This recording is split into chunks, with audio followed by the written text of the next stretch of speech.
Assalamualaikum warahmatullahi wabarakatuh. Alhamdulillah wassalatu wassalamu ala ibni Abdillah amma ba'du.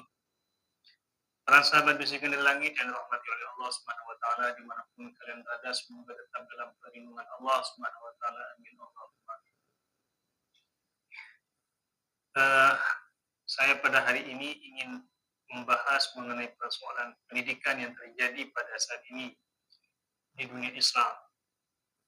Di dunia Islam ini yang menarik kalau di Asia Tenggara ini pendidikannya yaitu di Indonesia dan Malaysia, di mana kedua negara tersebut sangatlah ketat persaingannya dalam mengamalkan amalan Islamiyah, sangatlah fastabiqul khairat dalam menjalankan sunnah-sunnah Nabi dan perintah-perintah langit dari Allah Subhanahu wa taala.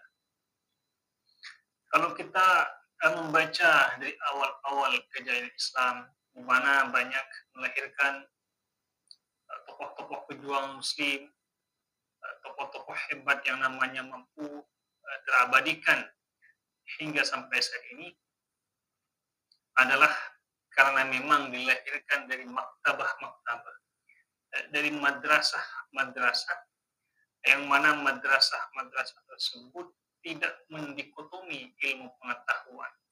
Tidak ada istilah-istilah ilmu agama, tidak ada istilah-istilah ilmu umum.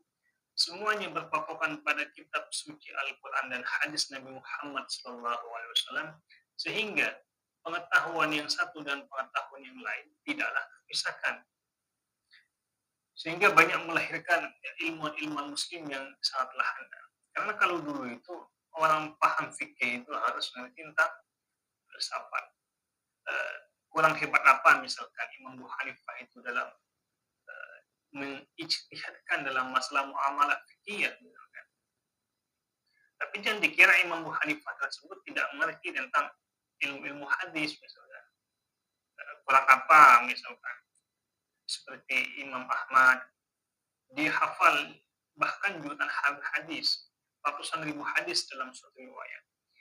Imam Syafi'i juga mencetus ilmu usul fiqh. Beliau bukannya tidak mengerti tentang ilmu-ilmu filsafat, ilmu-ilmu astronomi, dan ilmu-ilmu sains, karena beliau adalah seorang imam yang hafal terhadap Al-Quran, di mana jelasnya pasti mengetahui tentang isi dan seluk-beluk Al-Quran.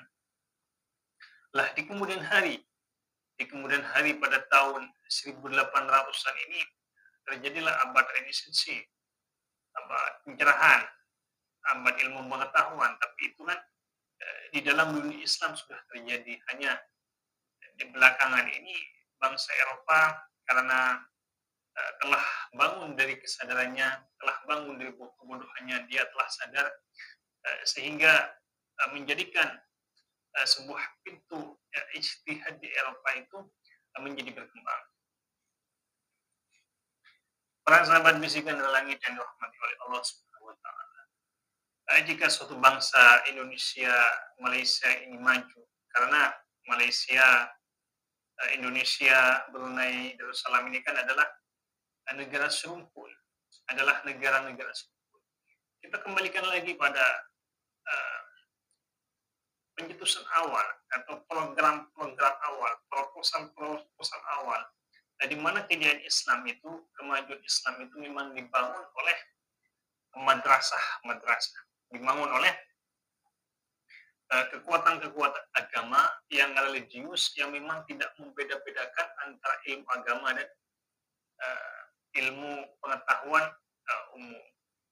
Karena banyak disebutkan di dalam kitab ayat suci Al-Quran tersebut tentang bagaimana ilmu bintang-bintang misalkan, atau bagaimana tentang ilmu protein misalkan, ilmu galaksi, ilmu peredaran bumi, ilmu tata surya, dan lain-lain sebagainya.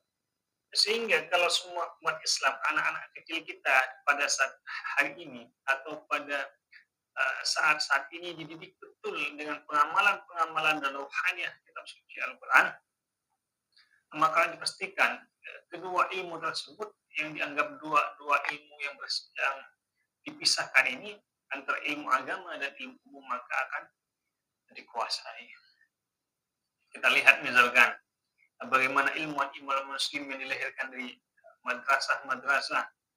Imam Bukhari itu dilahirkan dari madrasah. Imam Muslim itu dilahirkan dari madrasah-madrasah. Karena pada saat itu memang tidak ada sekolah-sekolah formal yang terjadi pada saat ini yang hanya mengejar target ujian akhir sekolah saja. Tapi jadi madrasah tersebut di masa lalu tersebut adalah memang ada suatu targetan di mana targetan tersebut menjadikan seorang yang terpelajar dan seorang yang belajar pada madrasah tersebut menjadi seorang ulama, al-alim, al-allama, kadang jadi al-hafid, al-muhaddis, hujjatul Islam seperti Al-Ghazali itu dilahirkan dari madrasah-madrasah. Apakah hanya bisa pintar ilmu? Tidak.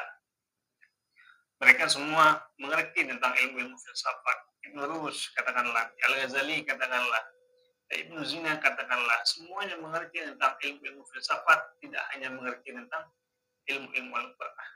Nah, pada hari inilah, praktek-praktek inilah yang seharusnya dijadikan landasan atau dijadikan pedoman dan diamalkan oleh seluruh umat muslim yang ada di dunia, karena pendidikan formal tidaklah menjamin keabsahan seseorang untuk menjadikan manusia tersebut menjadi orang yang berkualitas tinggi, berintegritas tinggi dalam ilmu pengetahuan dan pengamalan-pengamalan dalam ilmu pengetahuan. Para sahabat bisikan dari langit yang dirahmati oleh Allah Subhanahu wa taala, kita memiliki banyak kesamaan dengan negara Malaysia, yaitu tentang kultur, kadang-kadang budaya, walaupun Malaysia tersebut sudah lebih dahulu pengaruhi oleh arus globalisasi, tapi Indonesia tetaplah Melayu betul ini, tetap memakai kata Nusantara. Indonesia ini tetap memakai kata Nusantara sampai saat ini, sehingga tidak menghilangkan leluhur keabadian atau tradisi-tradisi leluhur kita yang baik, dan sampai saat ini kita aplikasikan dan kita rawat dengan betul-betul. Karena kita ini kan umat muslim di Indonesia mengambil ilmunya saja, bukan mengambil budaya dari luar.